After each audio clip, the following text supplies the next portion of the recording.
Welcome to the Self-Reflections podcast. I'm your host, Claudia Geber, and today we have an inspiring conversation that truly embodies resilience, strength, and personal growth.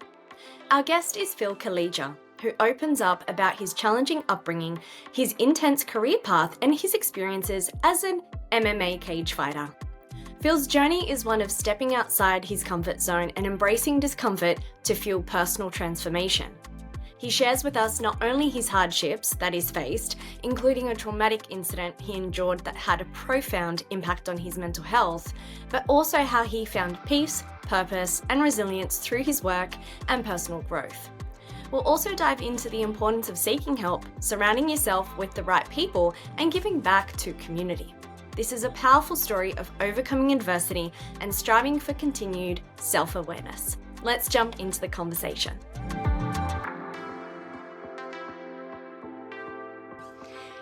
Welcome to another episode of the Self-Reflections podcast. Today I have with me Phil Calleja. Thank you so much for your time.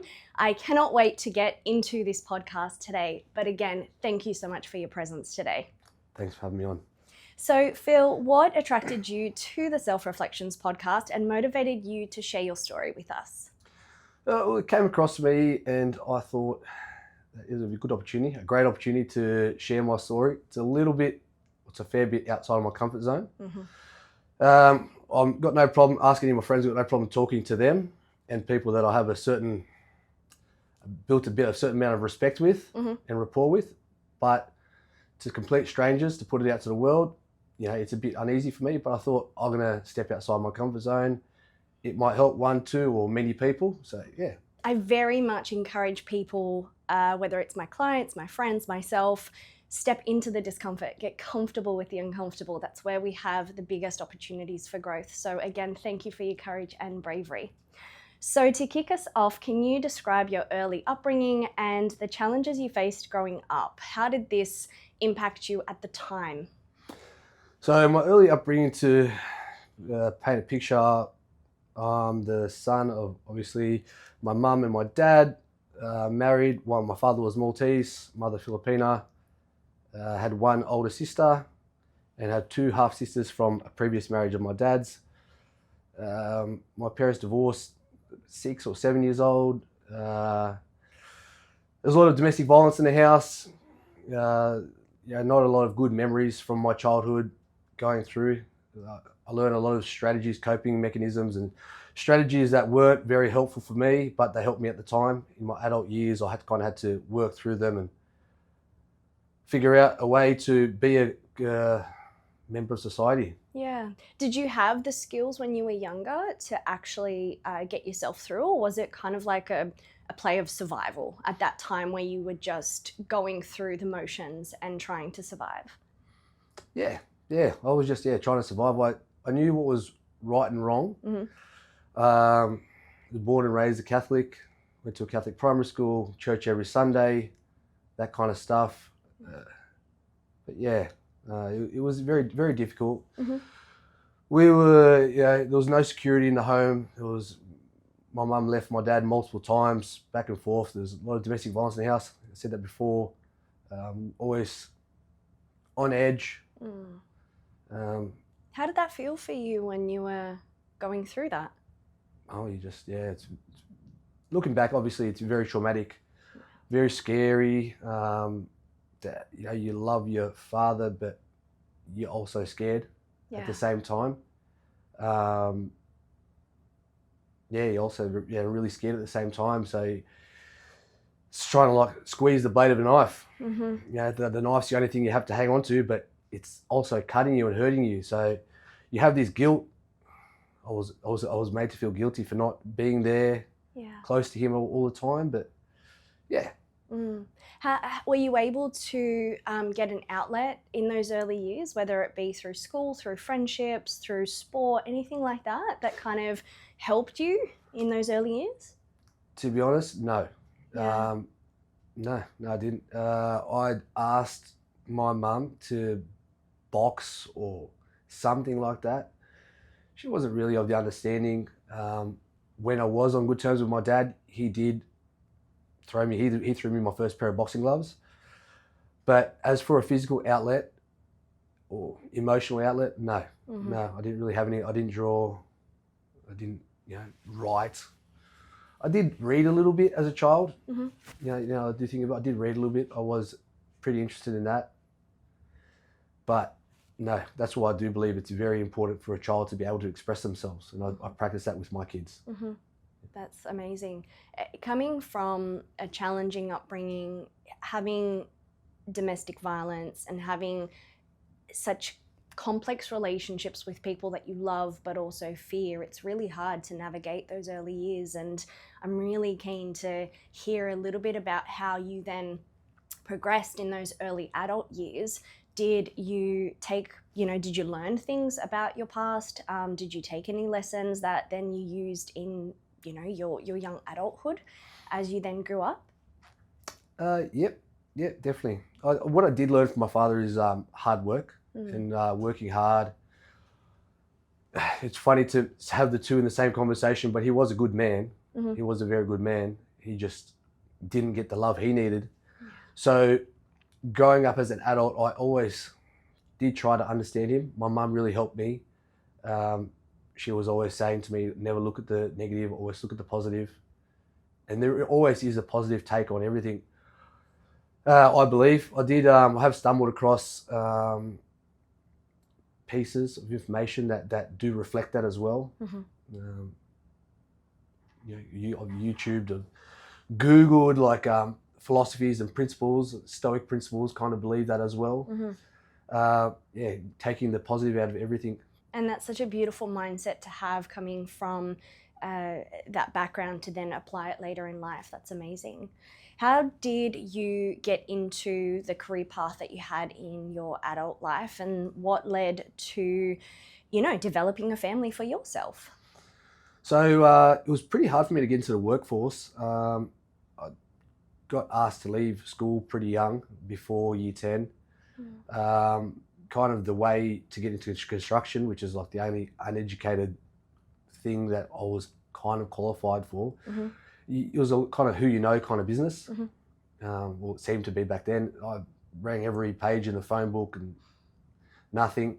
So I just stumbled across something in the paper, and I ended up working doing joinery, and then that gave me that required experience. That was in Sydney. Mm-hmm. So I was sleeping on my auntie's couch to get a start in any kind of working, earning piddlywinks, and sleeping on a couch and getting up early, coming home late, which I really am grateful for that opportunity to endure that. It was good. It taught me a lot, learned a lot, and I wear it as a badge of pride now. Mm-hmm. But that was my foot in the door. It was very difficult. That was my foot in the door to construction, and then went from that to until I was 18. I did joinery, then I did scaffolding, and then security at the same time as scaffolding, and eventually into cranes. And then that I had to kind of step away from that, and now I'm back to doing security and doing a bit of coaching. Yeah. Wow, so that even, so many different roles, and it sounds like you tried to juggle so many at the same time. Was that easy to do, or was it, again, you just do it because you have to make ends meet? I had to do it for a few reasons. I've got no landing pad, so I haven't got wealthy parents to fall back on and even ask for a home. Yeah. Even every meal that I put in my mouth since I was like 15 years old, I paid for. Yeah, wow. So it's a bit of a different dynamic for a lot of people, and I don't wish my situation on anyone, but I wouldn't take it back. Mm-hmm. I wouldn't take it back. It's made me the person I am, and I'm building 2 children along with my wife that are strong and happy and resilient. Mm-hmm. And so I'm grateful for the opportunity to have gone through all that. When did you and your wife meet, and when did your 2 children get born? How old are they? So my eldest is 7, or he'll be 7 in December, and my youngest just turned 4 yesterday. Mm-hmm. And me and my wife, we've been together for a bit over 10 years. Amazing. A bit over 10 years. Mm-hmm. I just went on when I was single, when I was single, when I was about 23, after I had a couple of fights back in that time, went on a date with this girl and just fell in love. Oh, amazing. Just fell in love, yeah. We'll circle back to family in a sec. I heard you say some fights. So tell me a little bit about that, because I know that you got into MMA cage fighting. So tell me how that part of your career developed. So, well, that's a good story as well. I kind of just fell into it. So I was previously a smoker, previously a drinker, up until the age of about 19, both of them full time, both of them in excess. Mm-hmm. So there was a habit or an addiction. And I knew somewhere inside that I was better than that. Mm-hmm. Not that I'm better than anyone else, but it was, for me, I wanted more for myself. So I recently stopped smoking. Maybe I was 2 weeks in, and stopped drinking as well. I was actually at a New Year's party, and I met this guy who was fit. He told me about the gym that I train at now, 16 years. Wow. Yeah, he told me about the gym. I asked a whole bunch of questions that are completely irrelevant, that are so typical. And 3rd of January of that year, I rang my coach, Russell Thompson, and came in, and I've been there ever since. Mm-hmm. Yeah. And what was those early years for you, training and developing your skill set, and then actually getting into cage fighting? So, I just wanted to train, and lose weight and be fit and be able to be happy with what I looked at in the mirror, both physically and in my own eyes. Mm-hmm. So that's what was my goal.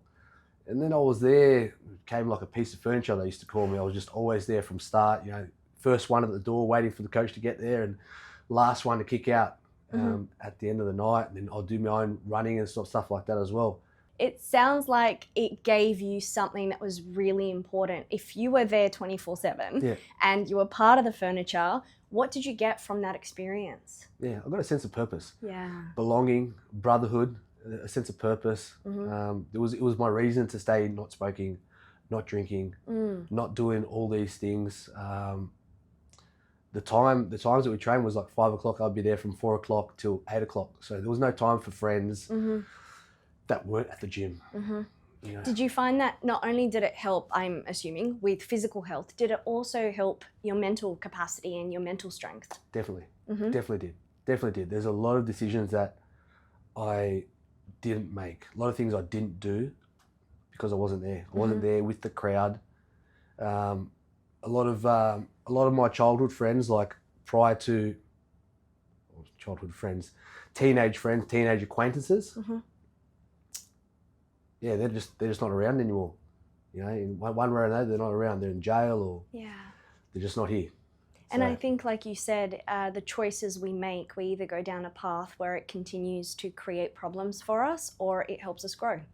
And it sounds like you engaged in the culture and the family or community surrounding fighting and training and building your physique that helps you ensure that you don't then spiral into poor choices, not just in your physical health, your mental health, and then also the poor choices that we then are given out there in the world that either debilitate us and put us into more harm or create opportunities for growth and success.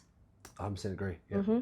What were in those stages of fighting? Did you do tournaments? Did you actually win things? What actually happened in some of those?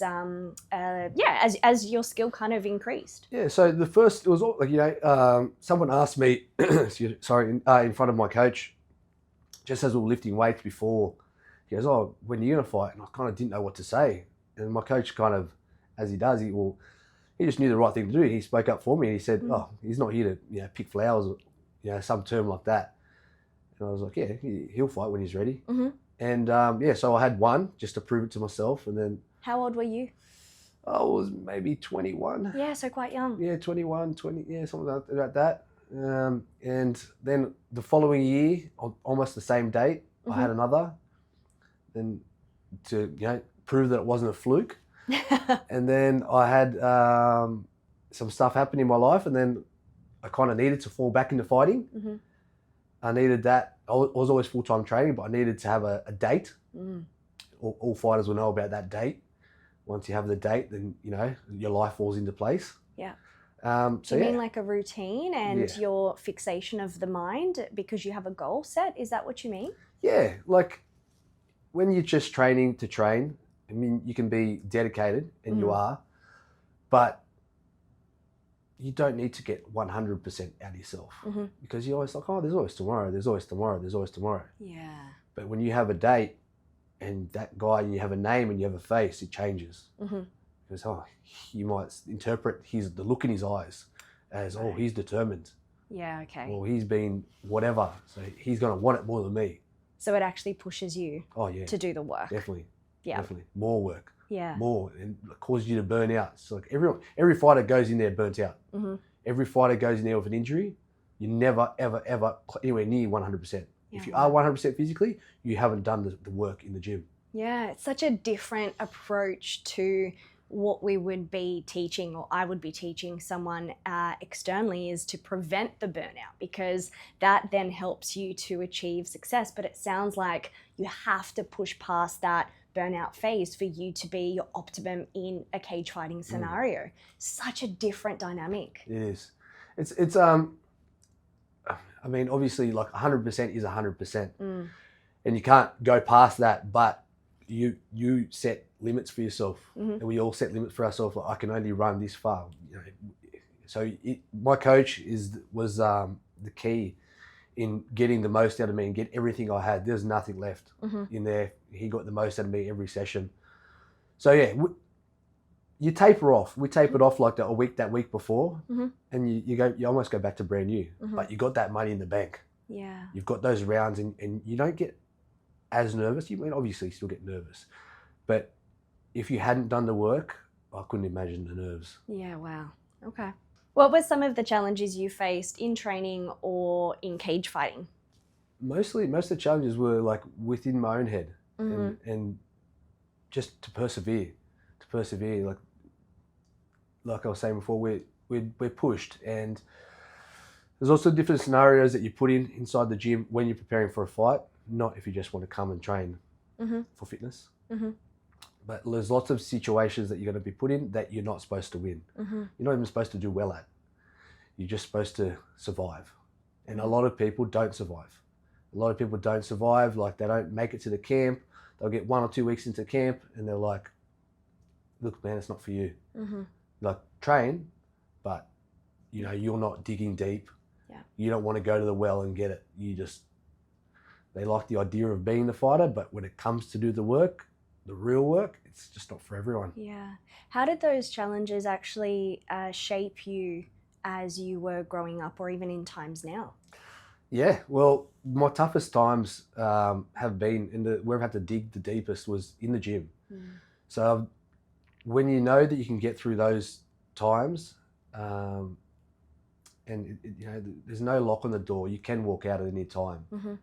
When you know you've gotten through all that stuff, you can almost do anything. You can almost do anything, and it just makes life so much easier when you've done the research and you know yourself. You know that when your heart rate was 200, 210, you know, and they're talking to you like it's, you know, like you're resting.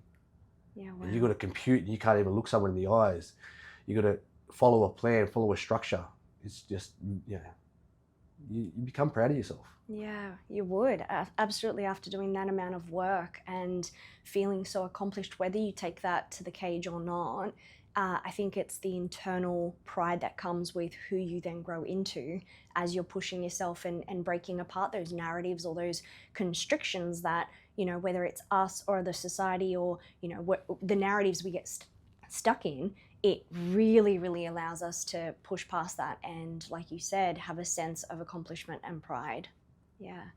Phil, you had a traumatic incident happen during training. Could you share more with us about what happened? Yeah. So, a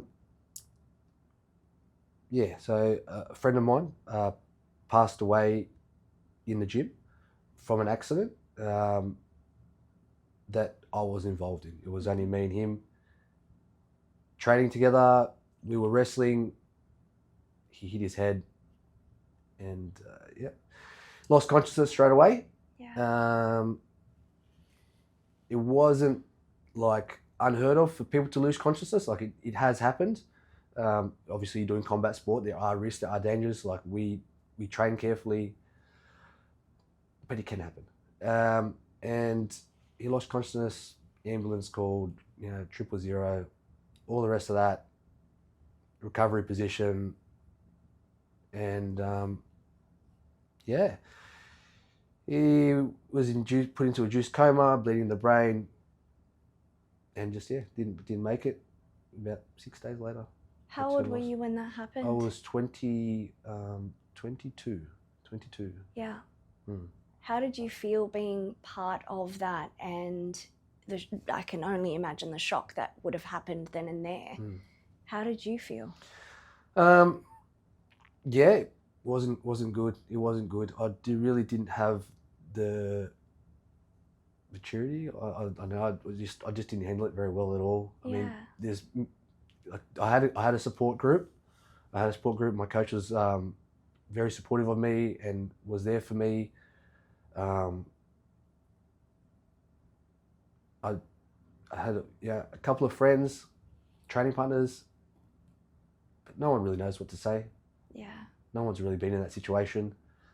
I never really heard of that stuff happening.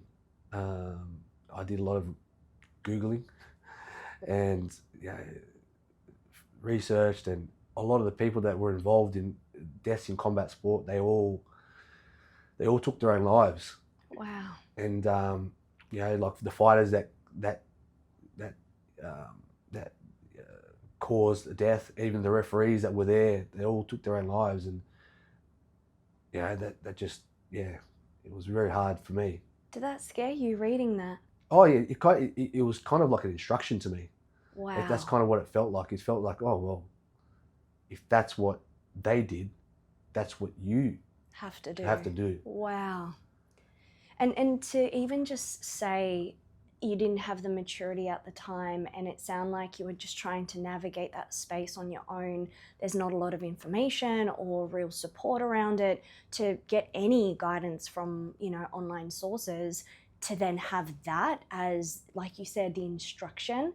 How did that then impact your life, your mindset, you as an individual? Yes. So it rattled me. It rattled me. Like, I mean, even now, 10 years, and it rattled me. Still rattles me now. It was like a video in my head, always constantly playing. But as you were sharing that and stopped for a moment, it's quite natural for us to get stuck in the reprocessing of the incident. Yeah. I'm wondering if that's what happened to you just there as you were sharing it with me. That's exactly what happened. So it's just sometimes I don't know. Sometimes it's pretty raw. It's very raw. It's kind of like it's very raw. You don't And sometimes, you know what, Phil, it's going to maybe be raw for a very long time. What you described there is something so challenging and traumatic to have to face. And so many years on, the fact that it still matters to you shows how much you cared for the individual, how much respect you show to the experience, and also how while you've grown in so many different ways, this may or is and may always be a part of something that you care for and remember.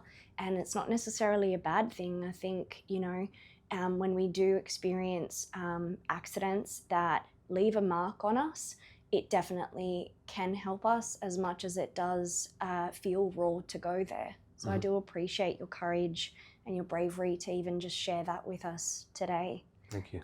Yeah. I wonder what type of challenges and struggles you went through. The last thing you were mentioning there was that you researched online. Yeah. You found that many individuals who were involved in something similar ended up taking their life, and you felt like that was pretty much an instruction. You were experiencing a lot of flashbacks, it sounds like. So It sounds like your mental health really got impacted after that incident. Could you tell me a little bit more in how exactly it was impacted? So up until this time, so I was drinking up until I was 19. This happened when I was like 22, Yeah. 20, yeah, just before I turned 23. I had stopped drinking.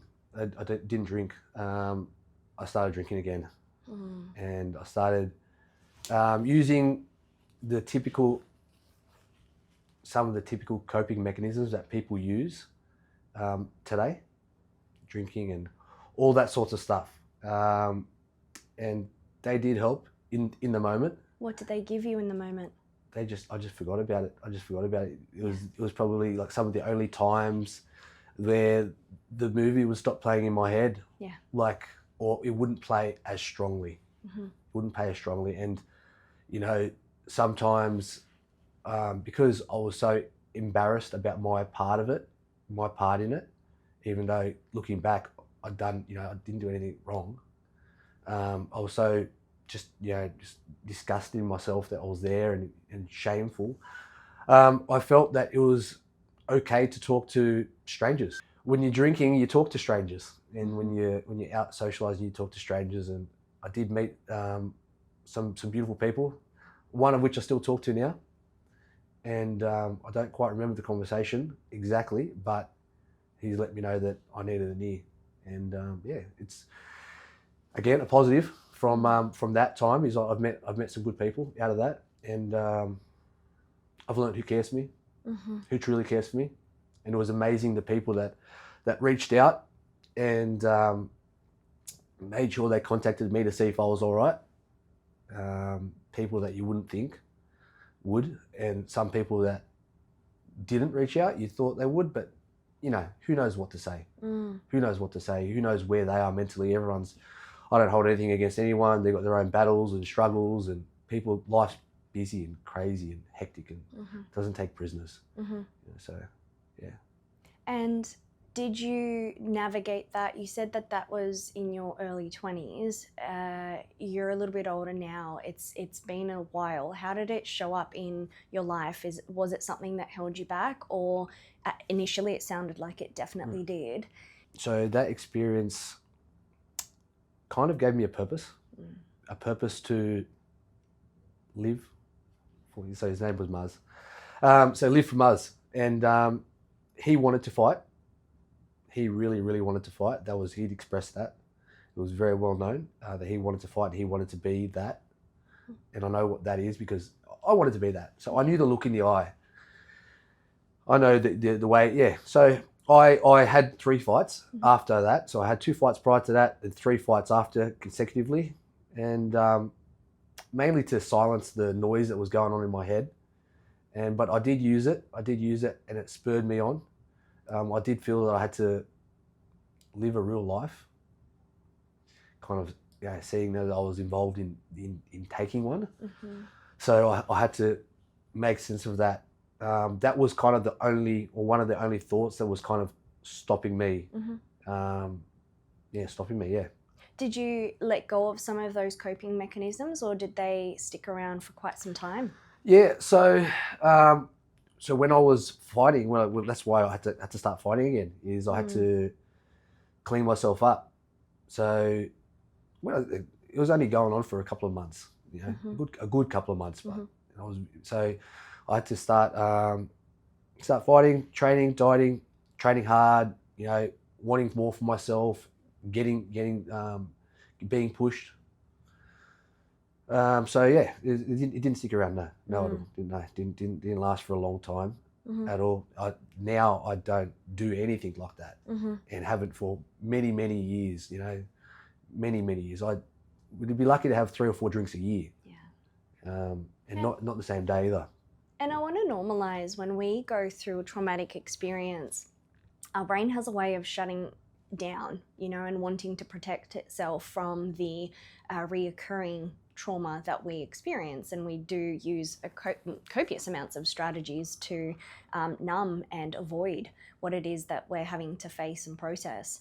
And whether we pick our poison, whether it's drugs, whether it's alcohol, whether it's numbing with shopping, spending, food, literally anything and everything that helps us just disconnect is something that we all fall into the trap of for different reasons.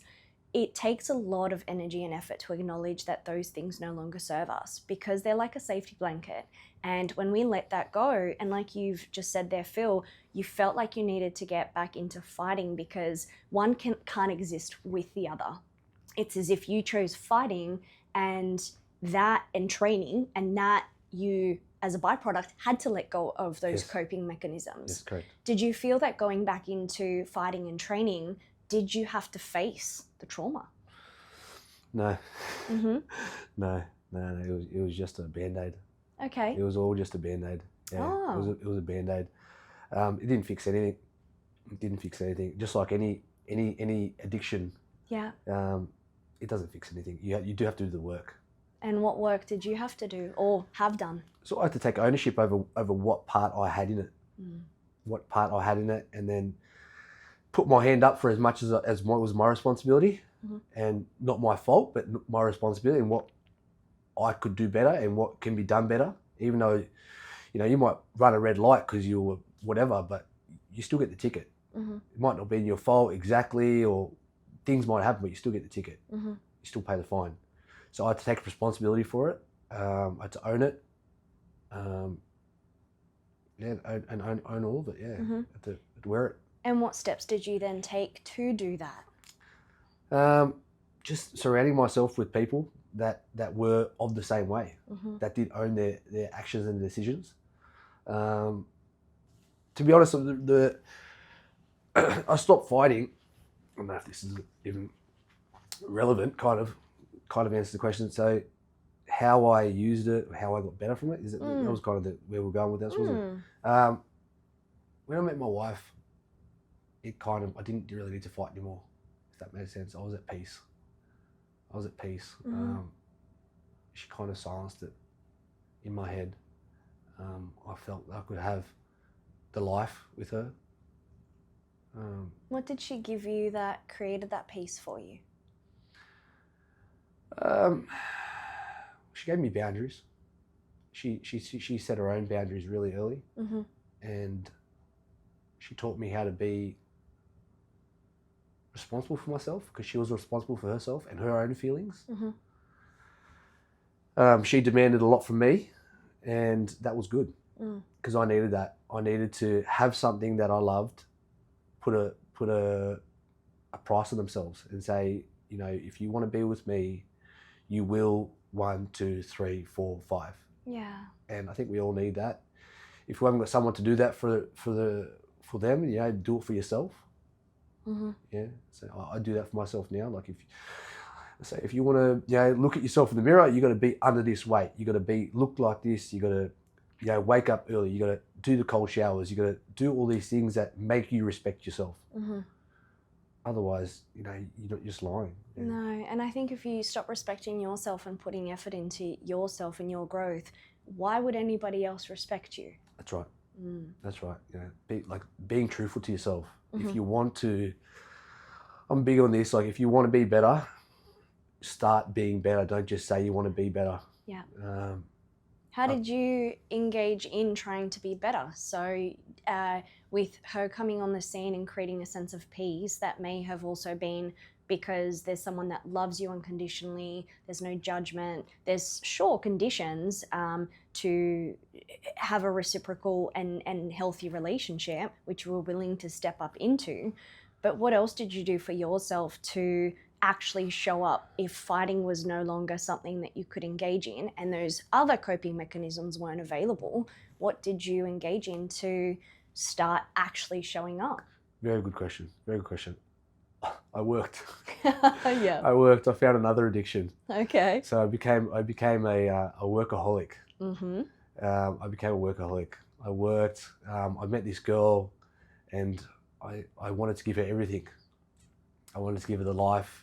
I wanted us to have everything. I wanted our future children to have everything. So I just worked. I went back to my old job in Sydney. I was scaffolding, and then that wasn't quite giving me enough money, and I had enough energy. So I was working Monday to Friday and Saturday day, and I was also working Friday night, Saturday night, Sunday day, Wednesday nights. Wow. So I was doing like the 24, 48 hours, maybe a couple of hours of sleep here and there. I was doing those shifts to try to build a life. I was buying property and one investment, two investment, doing all those things. But it was just another addiction. Buying things and working and Did you know that it was an addiction at the time? No. No, I thought I was doing the right thing. Get money, buy nice cars, go nice things, fancy dinners, blah blah blah. How was your mental health during that time? It was bad. It was bad, but I had no idea. I had no idea. I had no concept of like reflecting and looking at myself. It was like, why like relationships? I have struggled like keeping relationships, like even like work friendships, like work relationships, because they weren't doing what I was doing after hours. I didn't really have much respect for them, and they had bad, whatever, they had habits. They were drinking, whatever, doing all these things. So I struggled with that. I struggled to be around those people. So like work was toxic. Work was toxic. And then I didn't know that was bad. I was overworked myself. So you're not coming home in great moods and all that sort of stuff, and you just don't, you think, well, the world's against you and you're a victim because you have to work.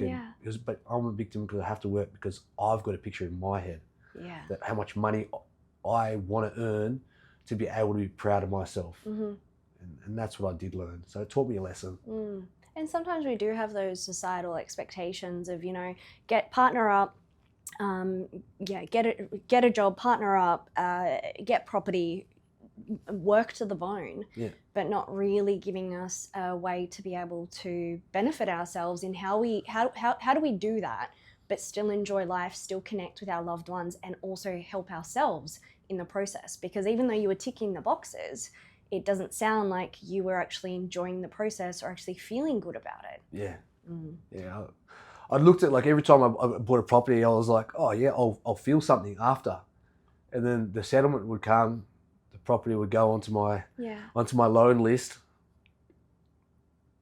and I was just like, okay, now I have, instead of being ahead on my personal mortgage, I'm just even on everything. I'm just scraping by, and when people weren't paying rent and this and that, it put a lot of stress. I had that at one stage. I had 3 properties, 2 investments, and no one paying rent.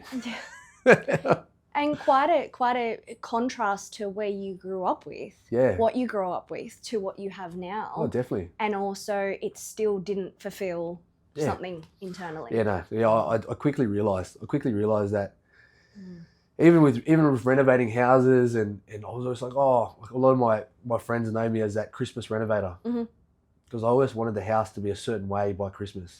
Okay. Yeah, and because I never had good Christmases. Yeah. I never had, I don't think I remember one morning with mum, dad, a tree, presents open. Never. It was, and that's, my father passed away when I was 13. I never had it. So. Do you provide that to your kids now? Yeah, of course. Of course. Yeah. My wife, look, I always get funny around Christmas time. I always get funny, and even as a grown man, I still get funny about it.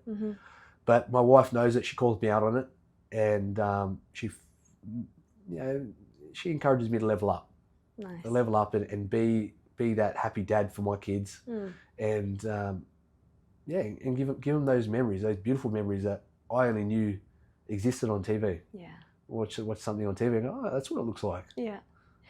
Phil, you were mentioning that you were working a lot, you were striving to achieve so many different amazing things in life, but still feeling internally unhappy. How did you actually start to come about to realise that? And what changes did you make to really be able to get yourself to who you are today? Good question. So I was overworking and I was struggling. And one day, this is when I crossed over to the crane industry. So I was working cranes, I'd stopped doing security, and I was working big hours and all this and stuff. I was driving, I still remember it, I was driving near Western Sydney, Westmead. I pulled over on the side of the road and I was like, because I used to not listen to any music. So I would spend maybe between 18 and 24 hours in the car a week and not listen to any music. And just these words, 2 words in my head just kept on being there. And I was like, Sunday gospel. So I put Sunday Gospel into YouTube, and the first one that came up, yeah, I just clicked on it and I just started listening, and it was like it was written for me. Wow. It was like it was written for me, and I was crying as I was driving to work. I was like, "You still want me here?" I was like, "God still wants me here." And I was like, oh, you know, it was really, I'll never forget it. And I was just like, yeah, because I was born and raised Catholic, like I've said earlier. I'm a strong believer in God, but I think, you know, everyone can put their hand up and say, sometimes I'm not as strong with my faith. Always in the hard times you are, but yeah. So it was that was the spark, and that I started listening a lot. I started over listening. Okay, and I was listening every day. So I'd spend that 20 hours plus a week. Jordan Peterson, Gabor Mate, Tony Robbins, Mel Robbins, they're the main ones.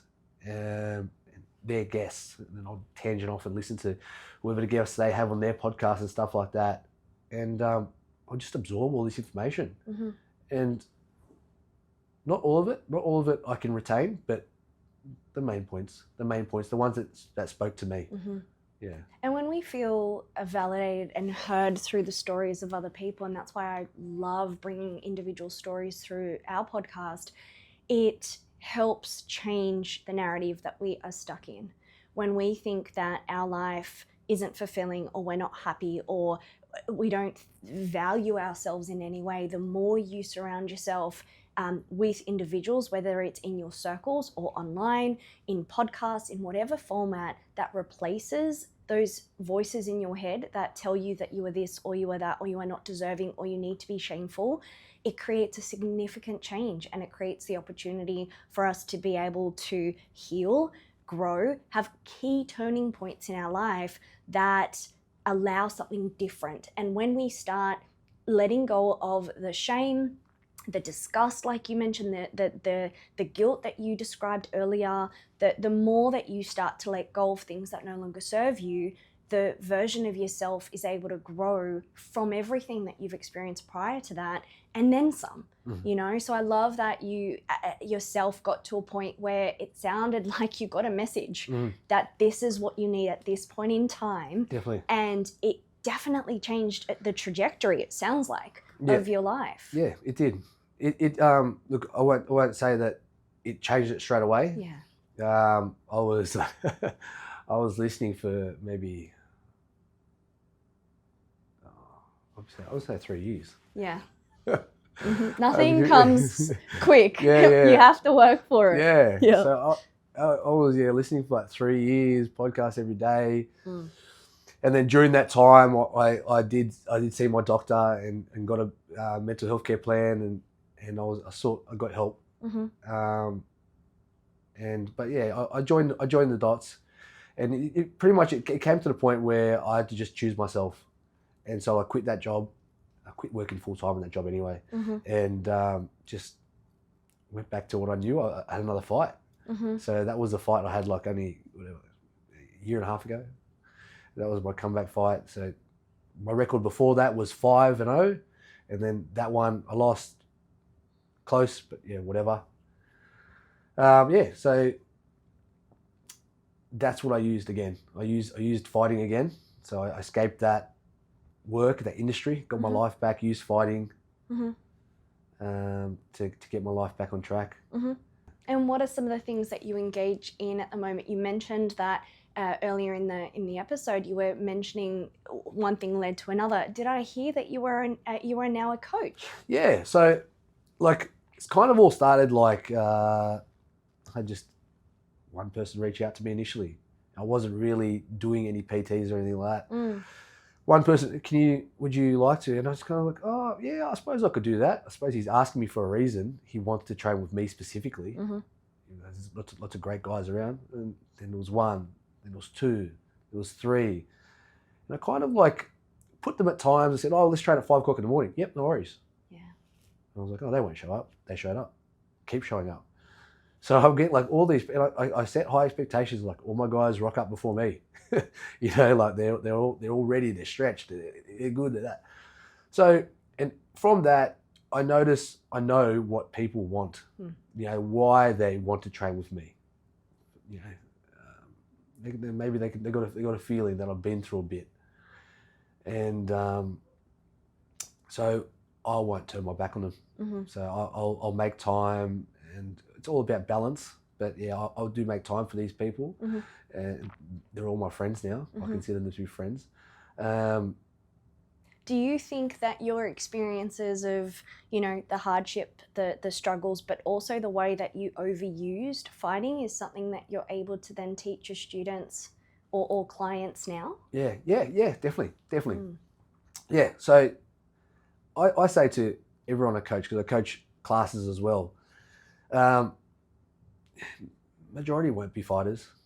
Majority won't be, and you don't need to be. No. Like you don't need to be a fighter to look at yourself in that way. Mm-hmm. It does do damage to your brain if you do it properly. Yeah.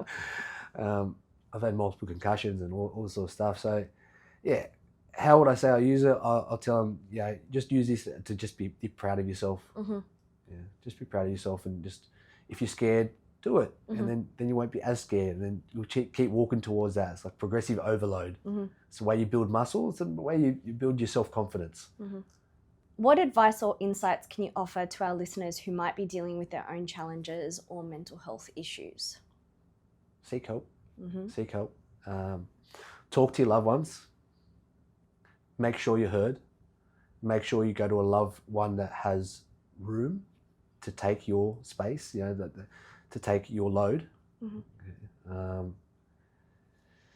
See your doctor and start doing things that one time made you happy. Mm-hmm. If you were happy running, get back to running and make room for that. Make that a priority. If work gets in the way, adjust, pivot.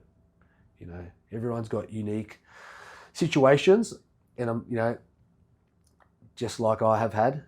And, if you just have the attitude, but you've had this, or lucky for you, and if you make excuses, you'll find them. I should make an excuse book, because I've heard them all. Yeah. I've heard them all. And I think we did a podcast episode ages ago on excuses. So, I agree with that. If you're looking for an excuse, you'll find one. Yeah. Yeah. Mm-hmm. I always like, somewhere I picked up, it was like the risk of doing it, the risk versus the risk of not doing it. Mm-hmm. And then, like, as you get older, put on more weight, liver gets more black or whatever, Mm-hmm. You get more, whatever situation is. As it gets worse, what's the risk of doing it? Taking the step. What's the risk of not taking the step? Whether that step is going for a walk every day, getting up half an hour earlier, and meditating, journaling, Mm-hmm. practicing gratitude. Because if you woke up, you're alive. All these things that these people, people should be practicing. Be grateful for what you do have. Yeah. If you're breathing, if you're speaking, you can breathe, you can speak. The person in the ground can't breathe. Yeah. And there's people that are deaf that can't speak. Mm-hmm. Most of them with a smile on their face. Yeah. Because they know someone that can't see. Yeah. If you want to find someone that's better off than you, you'll always find someone. If you want to find someone who's worse off than you, it's just perspective. Yeah. And from what you've just described there, Phil, a lot of the work is about what you put within your own development and growth. As a fitness and mindset coach, as well as a family man with good values, what are some things that you can share with our listeners on how you can also then give back to the community and help others in not just to help others grow and recover and heal, but also as a byproduct, you can get stuff from that as well. So like a step to take? Yeah, like steps to take or things that you would do yourself to help the community. Okay, yeah. So things I do myself, cold showers, Mm-hmm. saunering, Mm-hmm. ice baths. Mm-hmm. They all take like no skill. Yeah. At all. If you find an excuse to not go to an ice bath, just take a cold shower. Yeah. Take a cold shower, and if you can do it for 10 seconds, do it for 10 seconds. Mm-hmm. If you whatever you have to do, like small, it's better than not doing it all. Absolutely. And then write it down, log it. Yeah. It makes you accountable, and do it again and again and again. And it's about practice, isn't it? Because all of that is not going to happen really quickly. It's about increasing your tolerance to those things, because they're all uncomfortable. You know, we go to those coping mechanisms because we believe they are quick and that they are easy, and the alternative we think is going to be a lot of hard work, but it's actually not. It just takes a little bit of effort and practice for it to actually feel like it's very easy for us to engage in. That's right. The other thing that I often encourage my clients is giving back to the community in the most simplest of ways, whether it's being kind, whether it's holding space for others. And it's not necessarily that you need to be a beacon of support for everybody else, but I do believe that when we do work on ourselves and then give back to our community, it also then helps us grow as an individual. Do you find that that's something that you do as well? Oh, definitely. Yeah, definitely. Definitely, like, even being here, this is uncomfortable for me to talk about, especially in a form where it's never going to go away. And I understand that. And I've definitely explored that, any avenue that it might open or might close for me later in life, for my children. I was thinking about my children. But in my sessions, typically it started as me holding pads, like kickboxing sessions, boxing sessions, a few wrestling sessions. So how I give back is I speak to all my clients. Everyone's there for a certain reason, and it becomes pretty obvious pretty quickly. Okay. Also, in my other thing that I do, a job, I'm a security guard. So everyone's got this impression that, whatever that impression is, but it's actually a lot of talking. It's actually a lot of talking, and there's a lot of relationships that you build with people if you're at a venue regularly. People that you work with, colleagues and patrons, they come up and they talk to you. They come up and they talk to you. After a while, you build a level of rapport, and nothing happens by accident. They're speaking to you for a reason. Yeah. Maybe you're the only person. Like this, I've had some heavy things get dropped on me, and I've stayed back. The place closes at 2. I'm there at 3. I'm standing out in the cold with this person, like giving him a hug. He's bawling his eyes out on my shoulder. I've done it multiple times. I said, no, this is my number. I said, you call me anytime, or what are you doing tomorrow? I'll speak to you in the morning, because I've been there and I know these signs. I know when the last steps are. So that's what I do to give back. I'm very fortunate that everything that I've picked up along the way has lined up. So, I believe that to do that job, you have to be physically capable. I believe I am. But then you also have to be able to be a people person to be good at the job anyway. And I think also being able to have the capacity to hold space in an empathic way, That's right. If you are clouded in your own negative life with your own struggles and challenges, it's sometimes a lot harder to provide that space. Not that you can't, but sometimes there's a lot you're already holding that you're unable then to provide care and nurturance to somebody else. And it takes a lot, especially when you're not doing it in a coaching or psychology or counseling type of format, that you're actually just being a nice human for somebody else going through a struggle. And I find that is something that is limited out there, that everything has a price tag, and it's important for us to be kind to one another, whether it's a smile, whether it's a check-in, or whether it is actually holding space for someone just seeking help. Definitely. I do practice that a lot. I try to be there for people as much as I can, anywhere, just anywhere, and be an empath with these people. It's lovely. Amazing. Thank you. Is there anything else that you'd like to share about your journey or your work that we haven't covered yet today, Phil? I think we've pretty much got everything. I think I'm pretty happy. Great. How can our listeners connect with you if they want to learn more about your coaching services or get in touch with you for support? So on Instagram, I'm Calleja Combat Coaching. Calleja Combat, CALLEJA Combat Coaching. And that's, you get me there. Follow, inbox, DM, and take it from there. Amazing.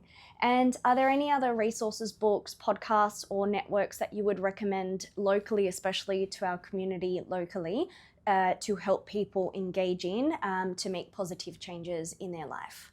Resources, I'd say see a doctor. Mm-hmm. See a doctor and see a psychologist or A something like that. Yeah, a counsellor. Yeah, so anyone that can help. Read books. Audiobooks. I'm not a good reader, so definitely audio book kind of guy. Find time. I mean, I know scrolling is like, frowned upon now, and all that, but if you do find, in yourself in a good algorithm, like my Instagram feed is like full of just like positive messages, and I just get that, if I do find myself, I'm like, it's like I'm only getting, and then I'll come across one about that action. And it's like, well, all this information is, it's great information, but unless you action it, you're just teasing yourself. Mm-hmm. And then you're like learning distrust again. Like if you're looking at these fit bodies and you're doing nothing to get fit, you're looking at these strong, mentally strong people, but you're doing nothing to get your own strength mentally, you're just teasing yourself. So just be honest with yourself. That's local. That's real local. Yeah, no, absolutely. Yeah.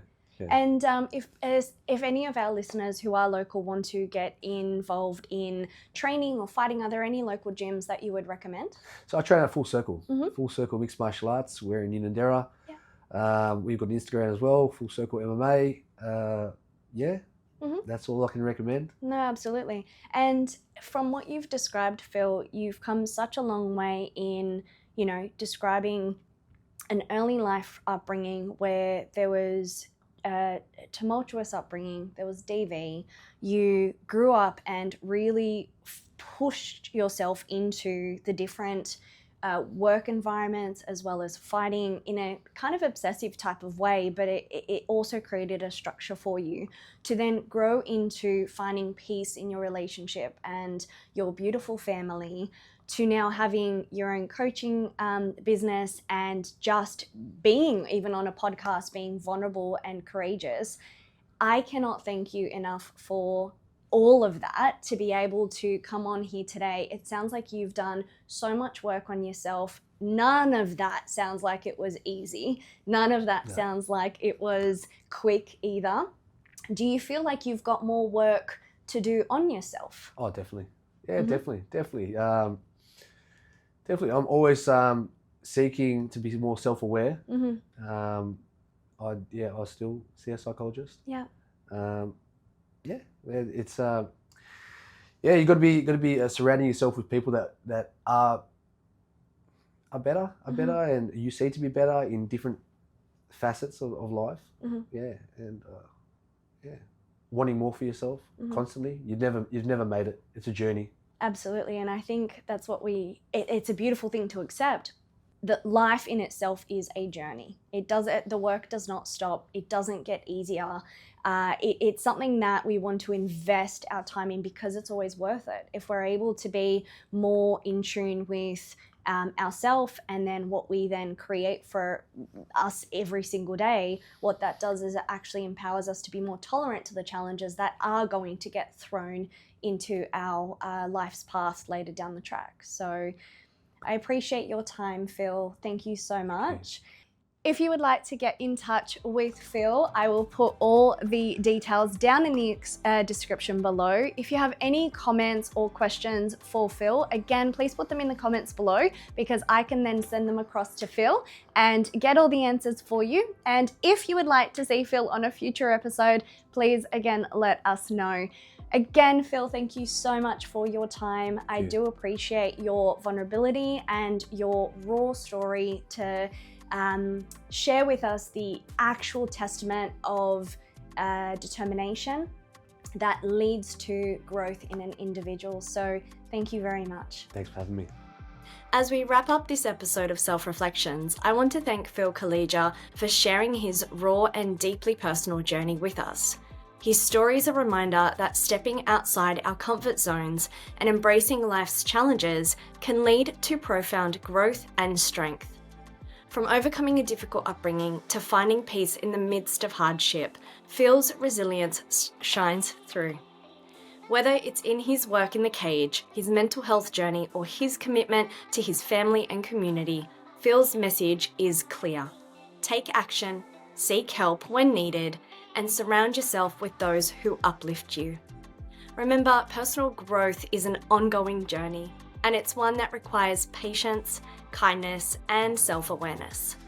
Thank you for joining us today. If you found this conversation insightful, don't forget to subscribe for more stories of resilience and growth. Until next time, take care and keep reflecting.